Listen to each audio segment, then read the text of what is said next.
Salut les amis et bienvenue sur cette plateforme. Cette petite vidéo, c'est pour parler toujours du champ qui va se jouer en Algérie du 13 janvier au 4 février.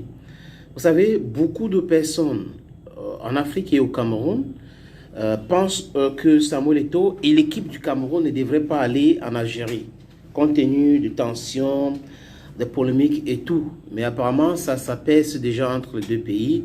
J'ai appris qu'il y a eu des contacts, des contacts plus hauts avec la fédération algérienne, la fédération camerounaise de football.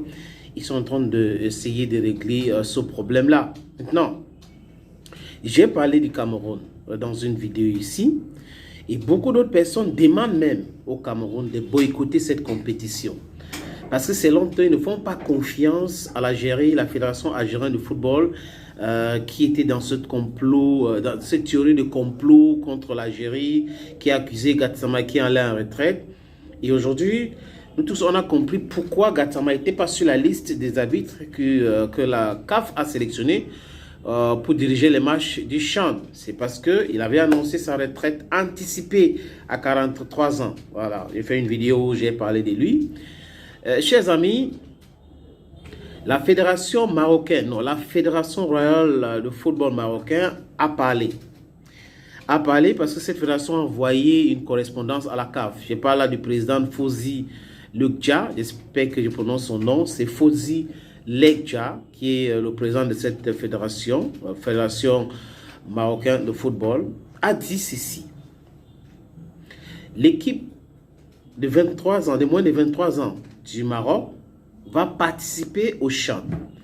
Mais ils vont participer à une seule condition. Que cette équipe soit transportée par le transporteur officiel des équipes nationales du Maroc, qui est Royal Air Maroc. Et comme nous tous nous savons que depuis 2021, l'Algérie avait fermé ou a fermé ses frontières à tous les vols qui viennent du Maroc ou les vols qui ont été immatriculés au Maroc. Donc c'est compliqué d'avoir les vols directs Casablanca, Rabat, Algérie. La compétition va se jouer à Constantine. C'est la ville qui va abriter cette compétition. Et la fédération marocaine de football dit tout simplement que nous voulons un vol direct. Donc Royal Air Maroc qui va transporter les joueurs de Rabat ou de Casablanca direct pour où? Pour Constantine. Maintenant, c'est aux officiels de la CAF, de la FIFA d'essayer de régler ce problème-là. Parce que moi, je vois la crise Sahara occidentale qui entre dedans. Donc, entre les deux pays, il y a toujours cette tension-là. Et ça continue. Il faut aller sur les réseaux sociaux pour voir comment ils envoient des invectives. Les Marocains réagissent, les Algériens réagissent aussi sur les réseaux sociaux. Donc, si rien n'est fait pour régler ce problème-là, les Marocains, qui sont les tenants du titre, ils ont gagné ça au Cameroun, ne vont pas aller en Algérie à Constantine pour la compétition. Si l'Algérie ne permet pas à un vol Royal Air Maroc de transporter les joueurs et les officiels marocains de Rabat ou de Casablanca pour Constantine en Algérie, ça sera très compliqué pour cette fédération de donner son OK pour la participation de ce pays-là à cette compétition du CHAN. Donc, je pense que les Algériens devraient tout faire pour essayer de régler ce problème. La CAF aussi, la FIFA devrait tout faire pour régler ce problème. Parce qu'aujourd'hui, le football, ce n'est pas seulement un sport.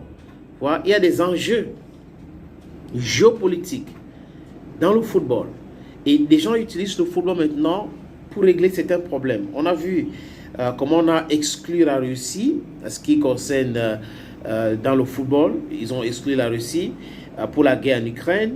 Et pendant ce temps, ils n'avaient pas exclu la France qui a malmené les pays africains, qui a conduit des sales guerres en Afrique et beaucoup d'autres pays.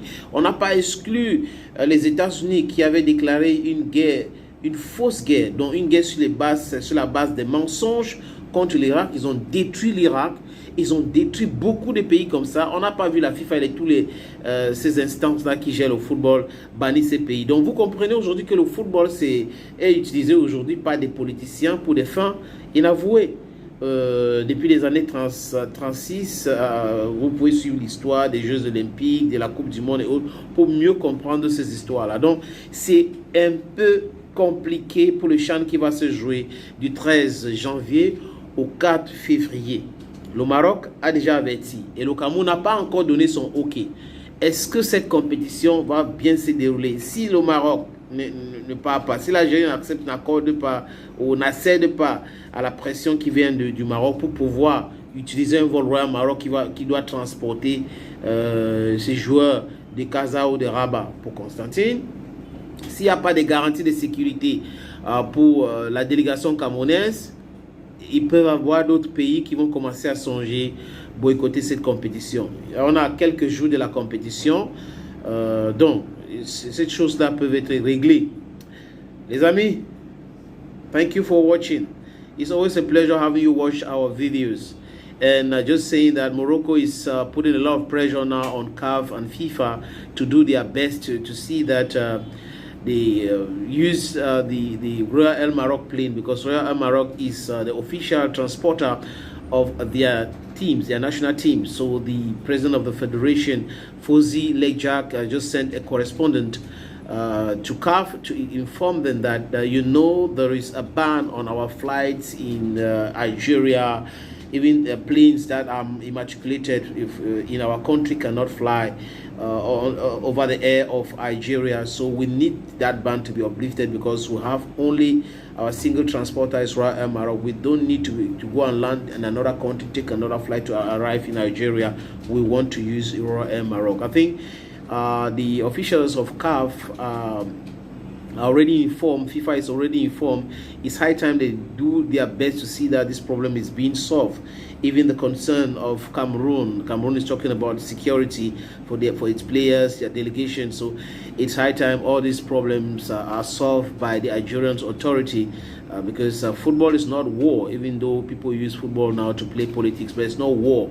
It's a time of communion, and we should not set ablaze our countries, topple the relationship we have in our countries, a fraternal relationship, just because of football. Thank you for watching. We'll take the appointment so very soon. Very soon on this same platform. Anyhow, na look now. Thank you now for watching again and again and again. Now, always pleasure. God bless you now. Bye-bye.